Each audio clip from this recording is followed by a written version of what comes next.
I'm Logan Crawford, and right now on Spotlight, we're taking a look at Anthony Manna's captivating novel. It is called Loukas and the Game of Chance. It takes readers on a journey through a reimagined Greek folktale. When Loukas, a flute player, befriends a mysterious snake, he is rewarded with fortune, but later loses everything due to greed and pride. To restore his honor and regain his loved ones, he embarks on a quest filled with suspense and strange creatures, beautifully illustrated with pen and ink drawings. We're delighted to have this very talented author join us here today on Spotlight. We thank the team at Writers Branding for helping us put him in the spotlight today. And we ask viewers like you to support authors like him by subscribing to our channel and by purchasing his amazing book. The links are below this interview. Anthony, great to see you here today on Spotlight. Thank you very much, Logan. Good to be here. I'm happy to be talking Well, about my life and my book. well, it's wonderful to have you on the show. The book is very inspired. So let me ask you, what inspired you to reimagine a Greek folktale? Well, in a sense, what happened was, I'm a retired university professor of literary arts, and I wound up in Greece Mhm. on an assignment, and I was supposed to stay for a semester, and I stayed for 2 years Yeah. because I became intrigued with the stories.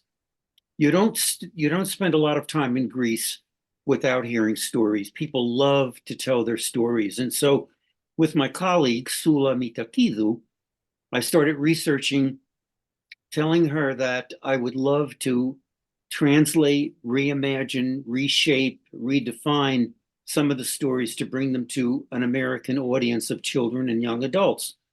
And that's how it all happened. So we took a lot of time during our academic responsibilities as well, because I was at the university there. Mhm.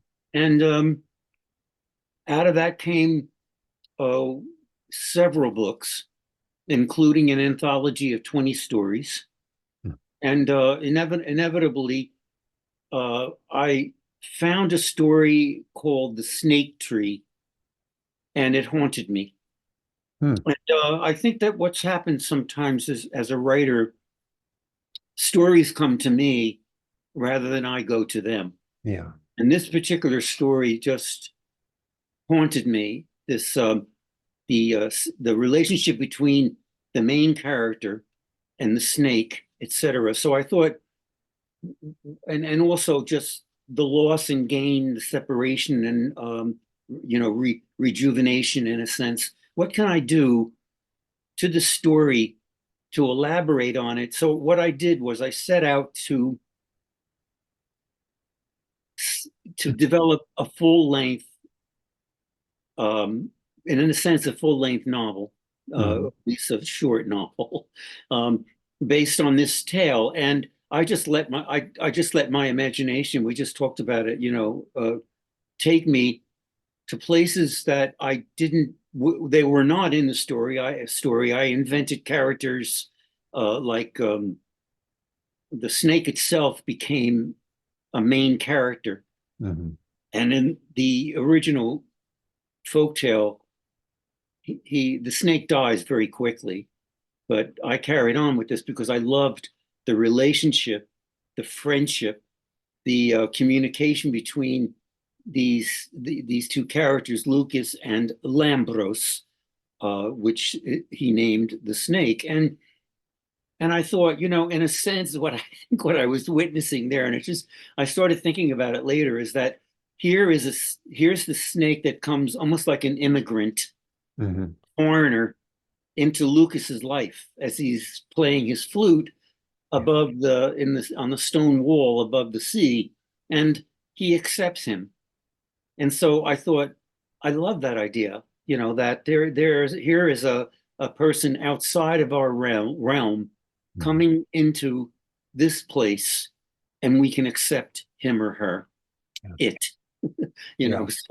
So then what happened was I just took off with it, and I elaborated on it. I developed a keeper of the forest, which when I go into the schools to talk about the story, most of the students really love Keeper of the Forest. They think he's very weird, strange, bizarre, but they see the relationship again.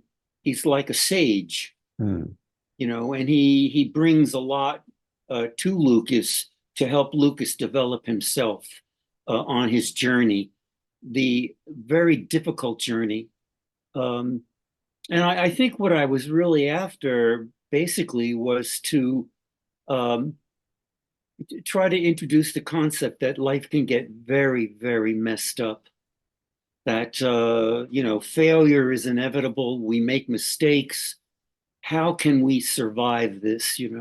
And most of the time, when I'm talking to children, and when I'm talking to most of the children I deal with this particular book would be in middle school, Mhm. and they capitalize on that. They talk about that a lot, about how he survives, um, and what he needed to do to survive, that he reached out to destiny, sun, moon, which is really audacious in a sense because that's their characters way beyond the realm, Yeah.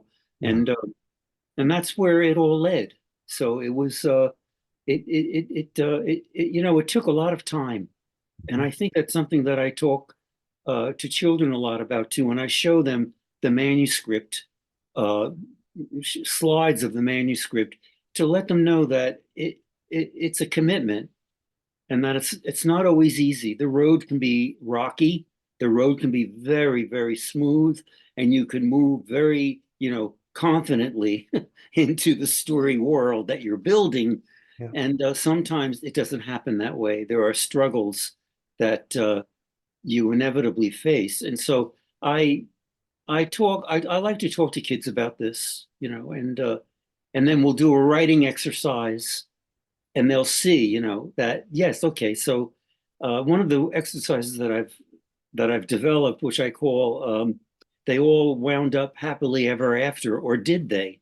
Mhm. And so we take some of these characters, and say, all right, so and they'll invent a character and they'll talk about, oh no, look what he ran into, look what she ran into, and we get into that a little bit. It's very interesting to see what they can, so I'll leave them with that assignment and I'll come back in a couple of weeks or so, and we'll share that kind of writing.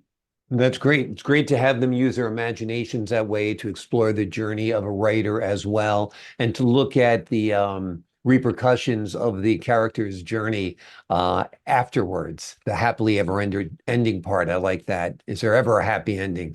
Who knows? Let me ask you this. Tell us about the artwork in the book. Well, yeah, Donald Babish is a dear friend and my partner.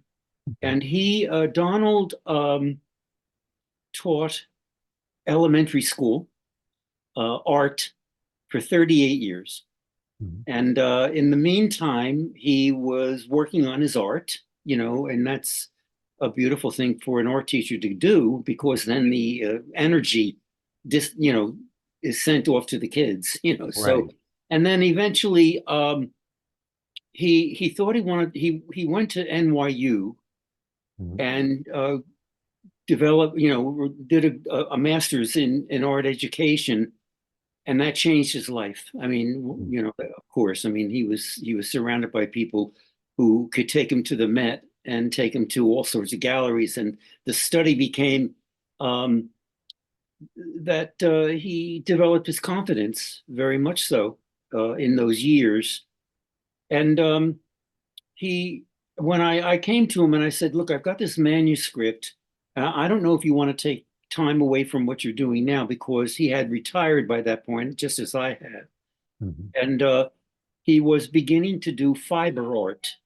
Mhm. And he was very much into creating from materials, pieces that were astounding. As a matter of fact, the first one he did was an honorable mention in an art show in San Francisco. And so I said, "Do you want to take time to do this? And what do you think of?" And so we sat down. And what was so wonderful about this is that very, very different from the other books that I've done, where you never meet the illustrator. Mhm. And that's pretty inevitable in the publishing world and, in the major companies. I mean, um, that you don't collaborate because it would probably slow the process, or the art director in a particular company like I published with Random House, the art director there within the children's department wants to take over the his or her imagination. And so but to sit down with Donald Babish and work through the story and talk about the characters, and he was seeing a lot of spiritual content in terms of what Loukas was facing, that he had to face about himself in order to come to understanding of his being, in a sense. I hate to put it that way. It sounds so esoteric, but it's not really, because that's exactly what happens. And so we sat down, he sketched, we went back and forth. He kept playing with the snake, and I've got lots of in my archive. Some of the early illustrations were very, I guess they were kind of flat, and so he took off with that. And you see this on the cover of the book, that he developed it into a character. So Loukas become Lambros the snake becomes a central character, and because we talked back and forth about it, and also Keeper of the Forest. That developed because I collaborated with the illustrator. I had created a character that was more like a magician. Mhm. And so the illustrator said to me, everybody wants to create a magician. Who could you create differently? And so I sat around thinking about that for quite a while. And all of a sudden I thought, wait a minute, this is the forest. Let me create, and I don't want to call it the keeper. He's keeper of the forest. That is his domain, over which he controls and over which he is loved, because he takes good care of nature and the critters that live there. So we went back and forth, and inevitably, we decided on 10 illustrations, um, pen and ink, and I just always felt that he captured a real sense, the sense of the subtext of the story. The images absolutely complement the story and enhance the experience for the reader, which I guess was one of your goals. Oh yes, I always like to stop at that point and tell people that at the university, I was one of my assignments was to work with future teachers and veteran teachers in the language arts. And so the courses that I developed, one course that I developed that became a favorite for many students was the Children's Literature Survey. And the same thing with young adult literature, sometimes called adolescent literature. I developed undergraduate and graduate courses. And so it led me into study. Now, I like to tell people, when I was growing up, I did not have books. Mhm. We were a survival family in New Jersey, Mhm. and um, pretty much of an immigrant way of thinking, because we had to find ways to make it. And so books were not available. My father was a writer, a journalist, as a matter of fact, but Mhm. I just didn't have books. So when I plunged into children's literature when I was working on my doctorate, I read my main advisor said, "You have a lot of work to do if you're going to be teaching these courses, because you don't have a background." He said, "So you've got to read every day. I'm going to assign you every day to read at least 10 books from the canon, Wow. be they classical, be they contemporary, be they modern." And I did. I took off, and I fell in love with the voices, and I've never stopped. It's been forward the whole time. So um, I think that uh, let's get back to that question that you asked me. That the artwork complements the text and helps the Yeah, and reader so have a that's, fuller yeah, right, and that's experience. what you learn. That's one of the things that you learn, is that when you're studying children's literature, you study illustration, Mhm. and you study writing. Writing with Pictures is one of the books that was written by Yuri Shulevitz, one of a Caldecott Award winner. Writing with pictures, and that's so true. That you're going back and forth in two imaginations, and how do they blend, and what do they say to one another, and how do they complement one another. And so I spent a lot of time studying illustration in order to be able to become an authority, as a professor at a university. So uh, um, at first it was a little bewildering. Mhm. Then it became miraculous to be able to see so much good artwork. Absolutely, absolutely. Tell me a little bit about your journey as a writer. Yeah, well, thank you for asking about that. I think that because I decided to go into the academic world, of course, and then of course to go into a PhD business as a researcher, that I was expected to write within the realm of academic writing. I was Mhm. to publish my research. And what was so beautiful about that is most of my research was I collaborated with classroom teachers. And a lot of what I was doing there was taking the literature and dramatizing it with kids. And so um, my academic writing was going, and I was developing my academic writing in order to keep my job. And then Mhm. eventually I said to myself, I wonder, I've been studying story and the construction of story for so long, and whether it was poetry, Mhm. nonfiction works, that is informational books or whatever, I wondered, could I do that myself? And when I was in Greece, I said to my colleague there, let's try to write a story, because she also was on the at the university as a professor. And we said, can we do this? Mhm. And so we sat down and we looked at a lot of stories to think of, how do you construct a story? And that's where it all came about, Mhm. and then eventually we very boldly sent what was a pretty, I could say, raw Mhm. story to we because in those days you didn't need an agent, you just sent it out. Yeah. And I sent it out to Ann Schwartz, who is one of the premier editors in New York City. Mhm. And she eventually wound up at Random House, but at that point I think we were at Athenaeum. But anyway, the point was that she said, she got back to us and she said, I there's something here that I like about this story. It was Mr. Semolina Semolinos was the first one. And she said, there's something here that I find intriguing, but you've got a lot of work to do. It's a mess. And so, Mhm. but oh no, it's like, oh no, now what does that mean? Yeah. Well, because she's such a great editor, she led us to say things like, well, you don't need to say all that there. Draw Mhm. back over here. Give that character a motivation, create, so this is so completely different from academic writing, Yeah. and there we were. And she eventually, that raw story became an award winner. And we were very happy that she helped us along. It Yeah. was quite a gift. Every writer needs a strong editor, and every writer has to learn to become a rewriter. That's part of the process, right?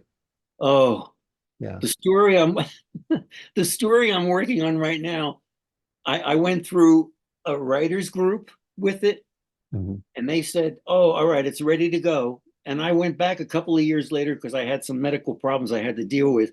I Mhm. came back to it and I read it and I went, "Oh no." And so I'm rewriting it. And Right. I think I, I'm liking it better. Let me put it Yeah. that way. That's great. That's great. And that is part of the process that you create something, you love it, it's got the great ideas that you wanted to espouse within the pages, except structurally it might need some changes to better tell the story. So that's all part of the journey. So, Tell us about the book you're working on right now, what its topic is, when you expect it to hopefully get published, and what readers can expect. Oh, well, thank you. Sure. It's called, the tentative title is The Imposter. Hmm. And to get to the bottom line of it is it's about identity theft. Hmm. But it's identity theft, not so much a credit card, Sure. or some kind of monetary base. It's the identity of a person's soul. Yeah. And in this, the story takes place, in my mind, it takes place in the 19th century. Hmm. And it, it's a character who is living a good life, but wants something more. And what happens is, by happenstance, um, a prince comes to his island, saved by the lighthouse in which he lives with his family. Hmm. And that there's a gift that comes out of that. He's invited to come to the palace in a far off land. If he wants to do that, it's going to be a big risk. And he goes off, and he goes off with a friend. And on the journey, the friend um, destroys his identity to take the other characters so that he can become the person at the palace who is given Hmm. honor and prestige. I And mean, so, that sounds like an amazing story. It sounds like a classic. well, thank you very much. The story develops from there, Hmm. and the interesting thing about this, and sometimes I have to laugh at it because in the back of my mind, I think, are people going to think I've lost my mind? The main character, Anado, from an early time, understands the language of birds. Hmm. And when I wrote about that in my heart, I said, he says, it's birds I'm talking to. I watch them and listen to their singing. Their songs say things to me that I understand. When I talk, they listen to me and talk to me with their songs. Sometimes they come looking for me to tell me things. So Beautiful. why I did that was to make this happen within a fantasy sometimes. How do you make it believable? Which almost sounds like a contradiction. Right. No, here you've got a story that's like so far-fetched. Well, I worked on it, and I had to find a way to make it logical that he could understand the language of birds. Why not? Yeah. Absolutely, absolutely. That is wonderful. I love the mystical elements of it as well. Now, who is your reader for that book? Is that going to be young adult? Is that going to be for us grown-ups, children? I hope that it's for everybody, but I Yeah. know that when I was working on it within the writers group, they said this sounds like your first young adult, your Hmm. first adolescent book. And I said, okay, I mean, I'll go for it, and we discussed why.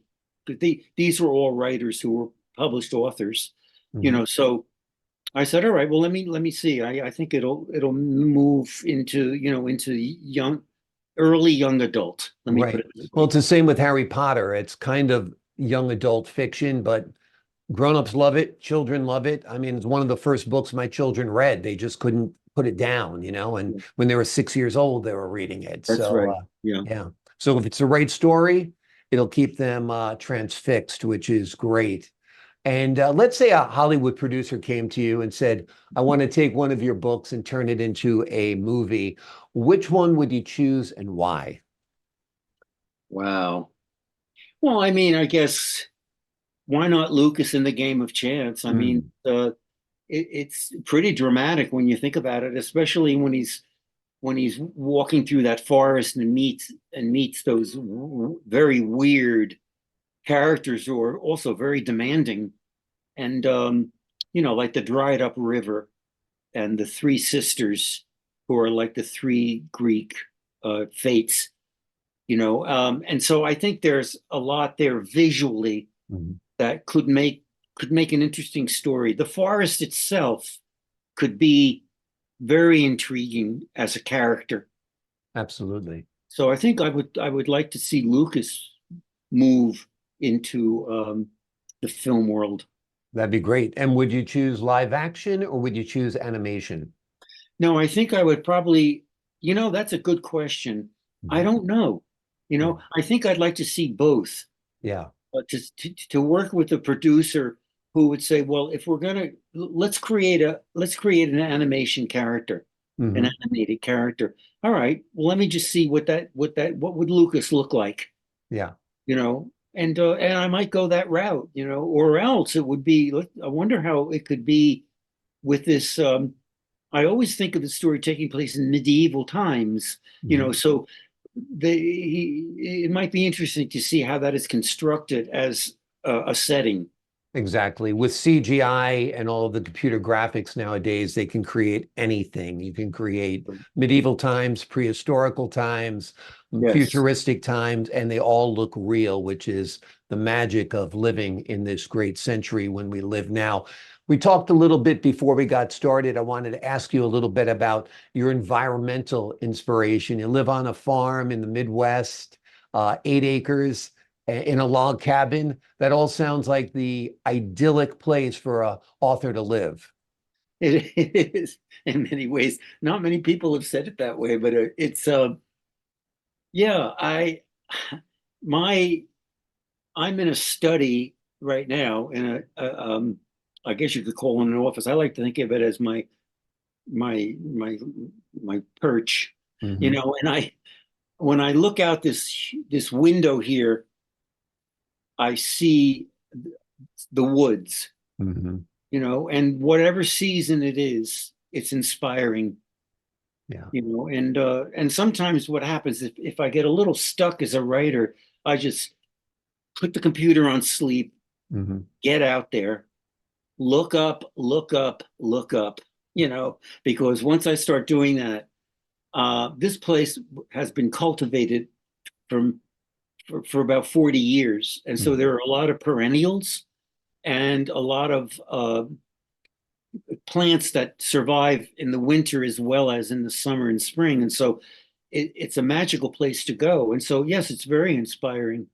Wonderful. Wonderful. Well, where you live is inspiring. Your book is inspired as well. It is called Loukas and the Game of Chance, Anthony Manna's wonderful novel. It takes readers on a journey through a reimagined Greek folktale. When Loukas, a flute player, befriends a mysterious snake, he is rewarded with fortune, but later loses everything due to pride and greed. Sounds kind of like a Greek tragedy in a way, or a Greek folktale, of course. Anthony, thank you so much for joining us here today on Spotlight. Well, thank you very much, Logan. I've appreciated it a hundredfold, and that you take good care. I And appreciate your time, sir. And to our folks at home who are watching, I'm Logan Crawford, thanking you for your time this time. Until next time on Spotlight.